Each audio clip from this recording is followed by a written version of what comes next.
Vote చోరీపై పోరాడదాం, రేపు ఢిల్లీలో మహాధర్నాను సక్సెస్ చేద్దాం. CM Revanth Reddy, PCC chief Mahesh Kumar Goud చర్చ. పార్టీ నేతల కార్యకర్తల తరలింపుపై సమాలోచన.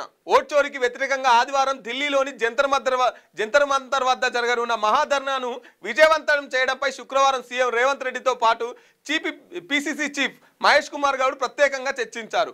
ఇప్పటికే ఓటు చోరీకి వ్యతిరేకంగా రాష్ట్ర వ్యాప్తంగా 10 లక్షల సంతకాలు సేకరించిన పిసిసి వాటిని ట్రక్కుల్లో ఢిల్లీకి ఏఐసిసి కార్యాలయానికి చేరవేసింది. ఈ ధర్నాకు సీఎం రేవంత్ రెడ్డితో పాటు మొత్తం కేబినెట్, పిసిసి చీఫ్, ఇతర ముఖ్య నేతలు హాజరు కానున్నారు. అయితే ఈ ధర్నాను విజయవంతం చేసేందుకు రాష్ట్రం నుంచి పెద్ద సంఖ్యలో పార్టీ నాయకులను, కార్యకర్తలను తరలించడంపై సీఎం, పిసిసి చీఫ్ చర్చించుకున్నారు. పంచాయతీ ఎన్నికలు జరిగిన ప్రాంతాల నాయకులను, కార్యకర్తలను, పట్టణ ప్రాంతాల్లో నాయకులను పెద్ద సంఖ్యలో తరలించేందుకు తీసుకోవాల్సిన ఏర్పాట్లపై ఇద్దరు మాట్లాడుకున్నారు.